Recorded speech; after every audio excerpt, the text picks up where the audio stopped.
मरचू जंगल से लकड़ियां काटकर बाजार में बेचने गया, लेकिन उसे लकड़ियों के अच्छे दाम नहीं मिले।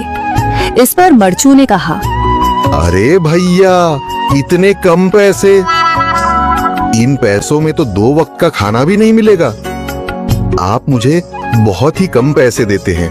मैं इतनी मेहनत से लकड़ियां काट कर आता हूँ, लेकिन उनके पैसे मुझे बहुत कम मिलते हैं। भैया, तुम्हारी लकड़ियां होती ही इतनी कमजोर हैं कि मैं इससे ज्यादा पैसे नहीं दे सकता। तुम्हारी लकड़ियों के बस इतने ही पैसे बनते हैं। अरे भैया, कुछ ज्यादा कर दो ना। वो क्या है ना कि इन पैसों का तो कुछ भी नहीं आता। मैं अपनी जिंदगी कैसे गुजारूंगा? भैया, तुम जाकर अच्छी लकड़ियां लाओ, तभी इन लकड़ियों का अच्छा दाम मिल पाएगा, वरना इन लकड़ियों का तो यही दाम है। ये सुनकर मरचू बहुत ज्यादा परेशान हो गया और पैसे लेकर किराने की दुकान से सामान खरीदकर घर आ गया।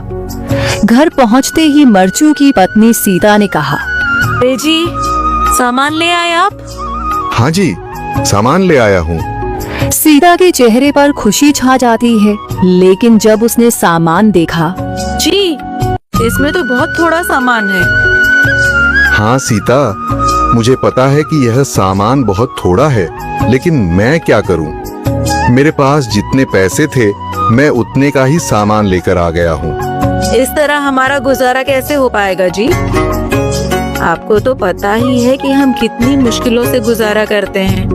हाँ हाँ, मुझे पता है, लेकिन मैं कर भी क्या सकता हूँ? मेरे पास इतने पैसे ही नहीं कि हम एक अच्छी जिंदगी गुजार सकें। इतनी मेहनत कर रहा हूँ, लेकिन फिर भी मेहनत का फल नहीं मिल रहा। इतनी मेहनत से अच्छी लकड़ी काट कर आता हूँ, लेकिन मुनासिब दाम नहीं मिलता। मैं तो बहुत परेशान हूँ। क्या करूँ? कहाँ जाऊँ?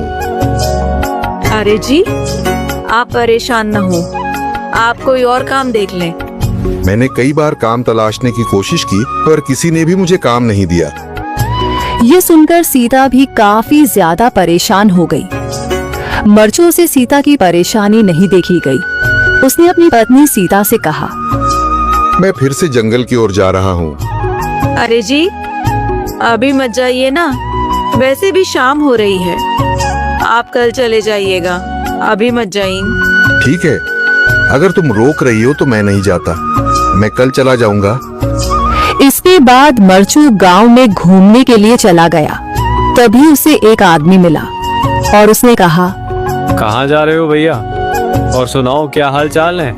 जिंदगी कैसे गुजर रही है? अरे भैया, तुम्हें तो पता है कि लकड़ियां काटकर कैसे गुजारा होता है। हाँ भैया, तुम सही कह रहे हो। और आसपास के जंगलों में अच्छी लकड़ियां भी नहीं है। इसके लिए तो जंगल के अंदर जाना पड़ेगा। पर जंगल के अंदर तो काफी सारे जंगली जानवर होंगे। मुझे बहुत डर लगता है भैया, मैं जंगल में कैसे जाऊंगा? हाँ भैया, जंगली जानवर तो होंगे, लेकिन अच्छी लकड़ियां तो वहीं से ही मिलेंगी।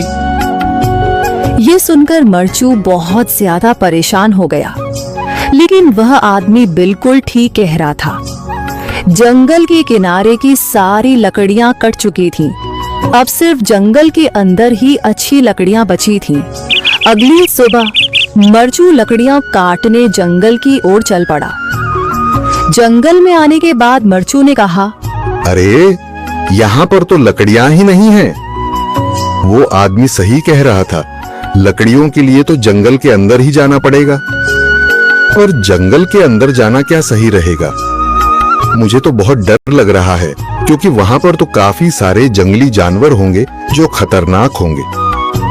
अगर आज मैं जंगल के अंदर नहीं गया तो मैं आज घर पैसे लेकर नहीं जा सकूंगा, और फिर जब पैसे नहीं होंगे तो गुजारा कैसे होगा? मरचू जंगल के बाहर खड़ा सोचता ही रहा और फिर उसने सोचा, अरे, यहाँ पर भी कोई मजबूत पेड़ दिखाई नहीं दे रहा जिससे मैं लकड़ियां काटकर घर ले जा सकूं। लगता है और अंदर जाना पड़ेगा। यही सोचकर मरचू जंगल के अंदर चला गया। अंदर जाने के बाद उसने इधर उधर पेड़ देखे, पर उसे कोई भी अच्छा पेड़ दिखाई नहीं दिया। यह सोचकर मरचू जंगल के और अंदर चला आया।